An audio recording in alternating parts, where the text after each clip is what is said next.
ধন্যবাদ মাননীয় মুরব্বী গুরুত্বপূর্ণ প্রশ্নের জন্য। প্রথম প্রশ্ন হলো বেদাত কি? বেদাত হলো শরীয়তের মধ্যে সওয়াবের আশায় নতুন আবিষ্কৃত কোন কাজ বা আচরণ বা এতেকাদের নাম। রাসূলুল্লাহ সাল্লাল্লাহু আলাইহি ওয়াসাল্লাম বলেন, মান আহদাসা ফি আমরিনা হাযা, যে ব্যক্তি নতুন আবিষ্কার করলো ফি আমরিনা, আমার এই শরীয়তের মধ্যে, হাযা মানে এই, আমার এই শরীয়তের মধ্যে নতুন আবিষ্কার করলো, মা লাইসা মিনহু, যেটা শরীয়তের অন্তর্ভুক্ত নয়, ফাহুয়া রাদ্দুন, সেটা বাতিল বা মারদুদ। এবাদতের মধ্যে যেটা নতুন সংযোজন, কোরআন হাদিসের দলিল দ্বারা প্রমাণিত নয়, সেইগুলি হলো বেদাত। যেমন ধরুন, নামাজে দাঁড়ানোর সময় নয়তু আন উসাল্লি আলিল্লাহি তাআলা আরবা রাকাতে সালাতে যোহরে ফরদুল্লাহি তাআলা মুতাওয়াজ্জিহান ইলা জিহাতিল কাবাতি শরীফাতিল্লাহি আল্লাহু আকবার, এই শব্দগুলি শরীয়তের মধ্যে নতুন সংযোজন। সাহাবায়ে কেরামগণ, সালাফে সালেহিনগণ এগুলি বলেননি, এভাবে নিয়ত পড়েননি। নিয়ত করা ফরজ আর নিয়ত পড়া বেদাত। আমরা নিয়ত করি না, নিয়ত পড়ে থাকি। এই ধরনের সওয়াবের আশায় রাসূলুল্লাহ সাল্লাল্লাহু আলাইহি ওয়াসাল্লামের উপরে দরুদ পড়া ইবাদত, কিন্তু সেই দরুদকে মিলাদের অনুষ্ঠানে রূপান্তরিত করা বেদাত। এই ধরনের ইবাদতের মধ্যে নতুন আবিষ্কৃত যেটা সওয়াবের আশায় মানুষ করে থাকে, সেটা হলো বেদাত।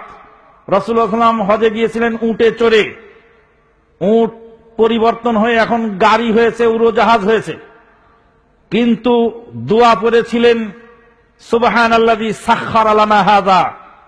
এই দোয়াটা আজও আছে, কিয়ামত পর্যন্ত থাকবে। দোয়া ইবাদত, বাহন ইবাদত নয়। বাহনটা হলো ইবাদতের মাধ্যম।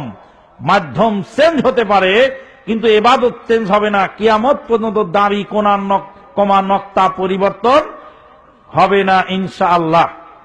দ্বিতীয় প্রশ্ন কি ছিল? ওহাবী শব্দ। ওহাব হলো আল্লাহর নাম। ইন্নাকা আনতাল ওহাব, ওহাব হলো আল্লাহর নাম। সৌদি আরবের মাটিতে শিরক, বেদাত এবং কুহিলিকায় ছেয়ে গেছিল এককালে। রাসূলুল্লাহ সাল্লাল্লাহু আলাইহি ওয়াসাল্লাম, সাহাবায়ে কেরাম, সালাফে সালেহিনের পরবর্তী যুগে এসে যখন টার্কিশরা আরব দেশ শাসন করলো, তখন বিভিন্ন জায়গায় শহীদ মিনার এবং কবর মাজারের পূজা শুরু করেছিল। রিয়াদের পাশে দেরিয়া নামক জায়গায় ওমর বিন খাত্তাব রাদিয়াল্লাহু তাআলা আনহুর ভাই যায়েদ বিন খাত্তাবের নামে এক কবর ছিল। সেই কবরকে মাজার বানিয়ে তারা সেখানে তোয়াফ করত, সিন্নি মানত করত। রিয়াদের অদূরে একটা গ্রামের মধ্যে একটি খেজুর গাছ ছিল। বিবাহ না হলে কন্যারা ওখানে গিয়ে সেই খেজুর গাছের কাছে স্বামী কামনা করত। এই ধরনের শিরক বেদাত যখন ছেয়ে গেল, তখন আরব দেশে একজন মুজাদ্দিদ জন্মগ্রহণ করলেন। তার নাম মুহাম্মদ বিন আব্দুল ওয়াহাব নজদি রাহমাতুল্লাহ আলাইহি। তিনি এসে মুহাম্মদ বিন সৌদ রাহমাতুল্লাহ আলাইহির সহযোগিতায় সে দেশ থেকে শিরক ও বেদাতকে মূলোৎপাটন করেছিলেন। শিরক ও বেদাত মূলোৎপাটন করার কারণে সেই আন্দোলনকে মুহাম্মদ বিন আব্দুল ওয়াহাব নজদির নাম অনুসারে মুহাম্মদি না বলে আল্লাহর নাম ওহাব অনুযায়ী ওহাবী আন্দোলন বলে ভারতবর্ষে যখন ইংরেজরা এদেশে ছেয়ে গেল, এদেশে ইংরেজদের সঙ্গে হিন্দুরা আপোষ করলো, বেদাতিরাও আপোষ করলো। রবীন্দ্রনাথ ঠাকুর কবিতা লিখলো, জনগণমন অধিনায়ক জয় জয় জয় হে ভারত ভাগ্য বিধাতা।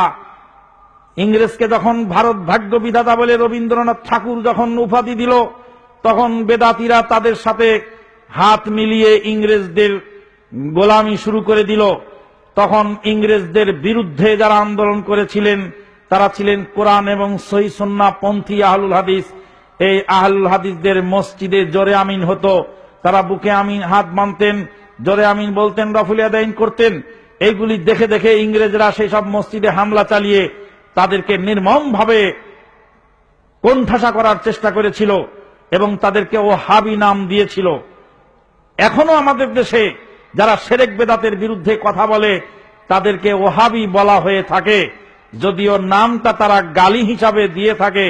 কিন্তু যাদেরকে ওহাবী বলা হয়, বুঝতে হবে তারাই কিছুটা হলেও বা যথেষ্ট হলেও হকের উপরে রয়েছেন। ধন্যবাদ।